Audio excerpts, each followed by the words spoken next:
Action. Talking earlier, before the memory went, no, we weren't overcome with chemtrails. I need to show you this. Maybe you can see that on there. That's the US Air Force base and the science department. It's like, yeah, it's right to the right. Down, that's it, yeah, that's cool. So you can see all that.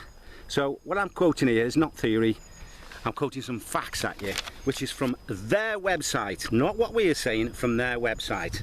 Now, it's quantum and non-equilibrium processes. In other words, electromagnetic wavelengths that are sent through the atmosphere for purposes such as this. Now listen to this.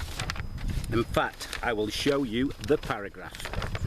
That's what I'm going to read to you. I've underlined the sections.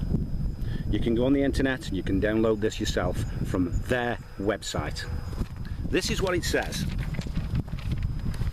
It's on about bioelectronics, and it speaks here about biologists and the physicists and the mathematicians looking at the way they can alter cell structure, how your brain works with electromagnetism, and how you can read thoughts by electromagnetism and wavelengths on what you are actually thinking.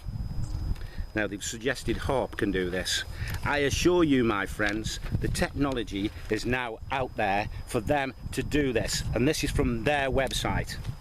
In fact, on electromagnetic perturbation, it says this: application of nanosecond pulse electric fields, known as NSPEF, into cells produces multivarious effects, including nuclear granulation, cells actually breaking apart through electromagnetic wavelengths, intercellular calcium burst, psychoskeletal changes and stimulation of action potentials, blebbing, swelling and initiation of apoptic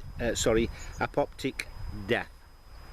So they're speaking here about cell destruction using radio wavelengths of living organisms, and it mentions even more detail. When you're looking at the brain, neurons have been viewed as electrical transmission entities that relay information throughout the organism. Their theory states the action potential result from a flow of ions through their respective voltage sensitive channels that open and close specific membrane potentials. Okay, that's their jargon, but they manipulate in life with radio wavelengths. Communication between neurons is then thought to occur through ion trafficking between neuronal synapses, which is your brain. What's the potential effect of this radio wavelength? Well, I'm about to show you. In 2013, there was a list of animal deaths, and I'll show you here. These are all facts. The pages go on and on and on. In fact, there are 9 pages here, and I printed all of these for 2013. The 9 pages are only for 4 months. So we've got 4 months of these deaths, including birds that fell from the sky, which is there. We've got whales, we've got mass extinction of fish, millions of fish dying in different circumstances around the world. There's pictures of them there, and it goes from day to day to day, numerically. Every single day of the months there's some death of fish or birds, even bees. People talked about bees dying. Millions of bees have died. People just find them dead. They don't explain why they've died. They don't know. But these radio wavelengths are more than capable of doing this. And some of the saddest ones, I mean, there's cattle just dropped dead. Hundreds and hundreds of cattle found dead in farmland. No reason, no explanation given. Whales washed up on beaches. Nobody knows why. Well, I think we do. And we're not talking of small amounts. We're talking of hundreds, thousands and millions of fish and birds that have died on a daily basis. And if you want to download the lot, there's about another 40 pages of this just in 2013 of deaths of animals by unusual circumstances that can't be explained, but people have noticed on radio and radar satellites unusual wavelengths in the ionosphere and the atmosphere when these occur. I'll leave that with you. We've got Martin now, who's here, who wants to give us a few words. Martin. I don't know what more I can say actually, to be honest with you. Just round up the day we've had here. We're at Mildenhall Air Force Base, just outside the perimeter. Here's your glasses. That's one of their towers in the background, and Martin will be putting some photos on this that you'll be looking at now as we speak.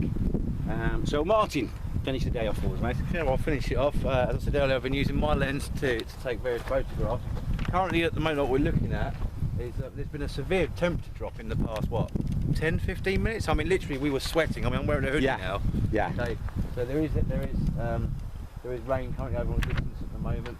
So we're expecting a bit of water over the next half an hour or so.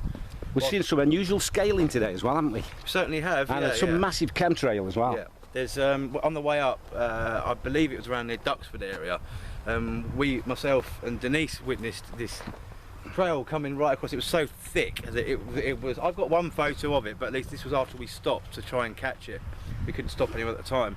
Harry, you saw it as well from where you were coming from. I think you couldn't have been far ahead of me at the time. No. On the same road, and we're getting bitten by flies here.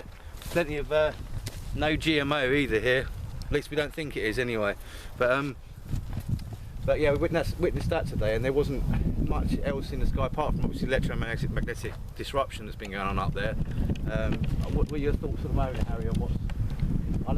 I don't actually see anything untoward at the moment. I mean, it's a little bit odd over here.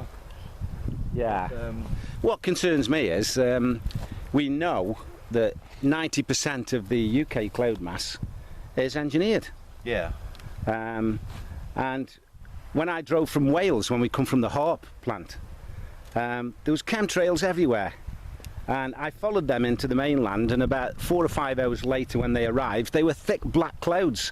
And I started out as a blue sky. So, you know, these don't just invent themselves. I must admit, the technology they've invented is fantastic. Yeah. Hats off to them. If it was used for the right reasons. Yeah, but don't shit on us with it. Yeah. And but you know, it's a shame some people couldn't actually be here with us today. I'll do a bit of an update on how the day went on my show, The Week in Bits, on Dark City Radio every Sunday at 8 PM, just so that you know that is. And yeah, we've had Denise here with us, who's been helping us along, and we had a wonderful chat with a gentleman who works for the Dutch Army, wasn't it? Yes, he was, yeah. Very intelligent guy as well. On the AWAC. Yeah, on the AWAC. And yeah, it's been a very good day, and obviously, you know, take what information's been given here with what's the word for it? Some enthusiasm. That's the one, yeah. Because it's very important information. This information is out there if you look for it. Yeah, there's also a big thesis on people, all these conspiracy theorists, you know. Professor Brian Cox, for example, calls them knobbers and twats. That's his words on people that talk about chemtrails, geoengineering. We know geoengineering is real.